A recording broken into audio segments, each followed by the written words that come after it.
Wait, this might be wrong. They fucked that up. I spent years mixing this shit, and you don't understand what I'm saying?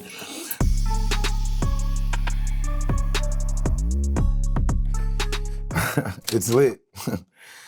I think it's like an ad-lib, and I wanna, maybe Antidote? I feel like it might have been Antidote. I'm the highest in the room. I was so turned this day and excited. It's the first thing that came to my mind. And I think I screamed it so loud, it sounded like I was like yelling in a high-pitched voice. And yeah, I haven't let it go since. For this life I cannot change, in the hills, deep off in the main.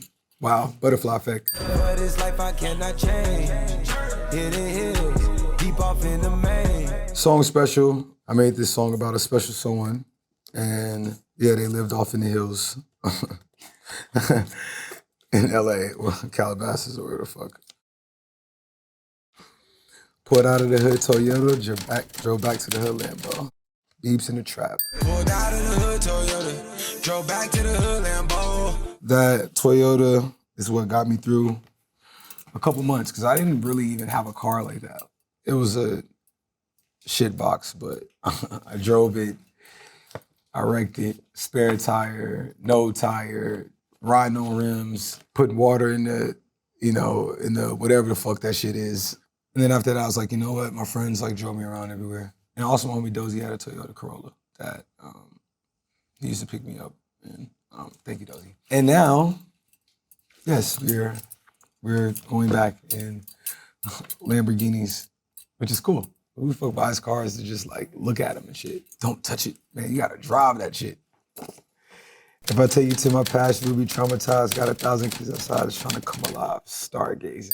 If I take you to my past, you will be traumatized. To me, the beginning of the song is like psychedelic and like supposed to be like euphoric. It takes you through some sort of form of ecstasy, not the drug, but just the feeling of like seeing what you're trying to do, and then life hits you. This is the first song on Astral, and writing that lyric is like the second half of the song, like when it drops. And I really wanted to create this feeling of like high energy and the travels that I've taken to get to where I was at. And, like meeting people along the way, you're like, man, if you just knew like, what I seen, or like, the struggles I went through, you'll probably be like, oh my God. You know what I'm saying? Like, this is so crazy. How are you even here today? You know what I'm saying? To now seeing, at shows, thousands, hundreds of thousands of people, I'm doing stadiums and stuff now, like, that are there to actually, like, rage and have the best time ever. So, it's good to see, like,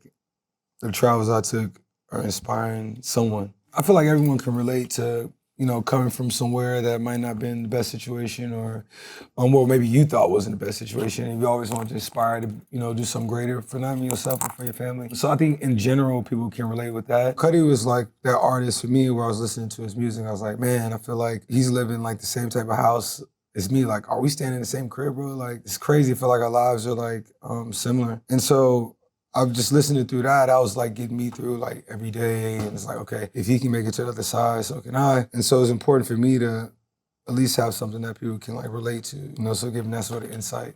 Hopefully they can come out the other side inspired, When I'm sipping that kombucha, either pink or brown. I'm the one that introduced you to you right now, yeah. Fiend. When I'm sipping that kombucha, either pink or brown. Went on tour for 2.5 years, and people like got an understanding of what I meant by fiend, and just the energy. But yeah, that was like a beat I made, and my whole intentions behind even just when I made the beat and made the song was to see it come alive like that. So to even see it like actually connect on that level is just fucking exciting. Kicking the cameraman off my stage just sound like I snap my ankles. Yeah, Antidote. Kicking the cameraman off on my stages. I had the song done, and I had 2 verses on it. It's like, oh, actually I need a rap verse. Then I actually did this Hot 97, I think it was. I mean, they had me performing, outside the stadium, the beginner artist stages. And I think people don't understand, like, I don't like cameras. And especially I don't like cameras on stage while I'm performing. And it's more so like an artistic thing. It's like this stage is meant to be set up a certain way. And obviously when you go to these like radio shows, it's a bunch of like, everyone's trying to get content. You got people all on the stages. But I've always wanted to set a tone of performance in my performance of what I expect, you know, on any stage that I want to be on. Maybe how I did it to the guy maybe might have been the right way. And I fuck with him. I know he's just doing his job. When I'm in that mode on stage, I'm just like all adrenaline. Yeah, you know, I fuck with that guy. No harm. She fall through plenty, her and the guineas. We at the top floor right there off Doheny. Wow, goosebumps. We at the top floor right there off Doheny. Yeah, this is the apartment I had in LA on Doheny. It's actually the apartment that I recorded Goosebumps in. You know, I was going through something and I literally just made that album. And it was like a therapy session for myself. So yeah, I literally went in the room and I did the song and then I was like, yeah, but yeah, that apartment, you know, is how the Goosebumps came alive. Used to live up in the 7, now I bought 2 streets. It's from a song called Father, my brother Ye. Used to live up in the 7. I'm from the 713, Houston, Texas. Now I have a couple streets there, which is a blessing. Which is cool about this song is that we did this in Japan. We cooked this song on the spot, like random, just right there. And Ye just had this verse in his brain, like, oh, I gotta get this off. And you know, in our careers, it's interesting to see, like, you know, all the things he taught me from a mentor, from music standpoint, and to now, like, bring that and share it together on the record is, you know, it's fucking ill. A trick to break the walls of Troy. Yes. Yeah, this is the 6th line in the movie The Odyssey. A trick to break the walls of Troy. Also, like, part of the original song, which I'm so happy that I am a part of. And especially for like a film like this, even to be in the movie is amazing. Like, you know, I'm pretty sure all these people are like straight thespians, and it was something I aspired to be when I was a kid. You know, to go through that zone and process to see how they work and things come to life and how they treat, you know, waking up at 5 a.m. and, you know, leaving at 5 p.m. or 3 p.m., whatever it is, every day. You know, even just the things that they went through shooting that movie, like everything's like so real. I, you know, praise what they do. It actually took me to another place like, okay, wow. Yeah, this isn't the studio.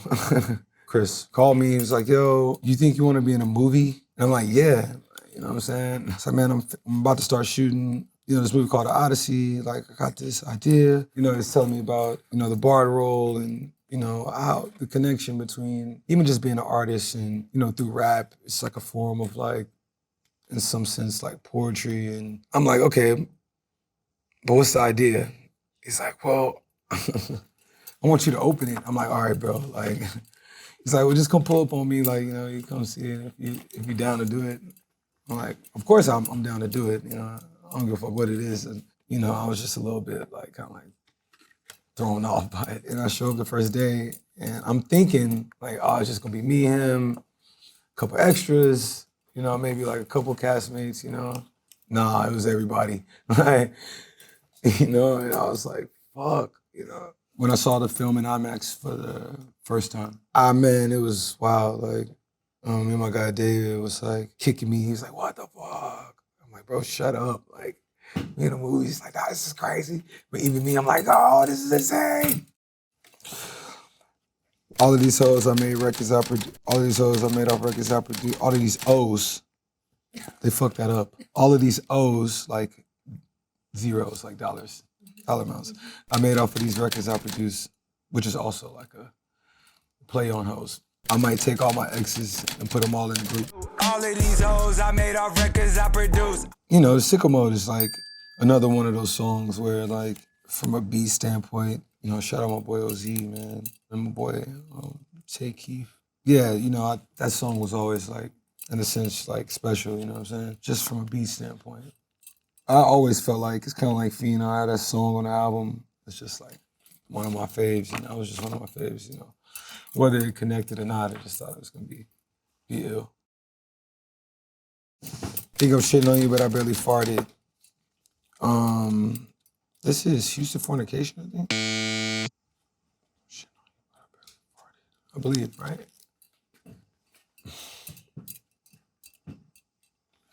Shitting on you, but I barely farted. Oh, not Hooch. Yeah. think I'm shitting on you, but I barely fought it. Yeah, this is one of those girls that like had an Apple Music radio show that I was dropping music on. And this is one of the songs. This is one of those times where like, you know, I do a song and I'm like, yo, I gotta put it out tomorrow. And that was one of them. Yeah. So last days to the rodeo, last night had me down in the back comatose. Wait, this might be wrong. It's the last days to the rodeo, last night had me down in the back comatose. Yeah.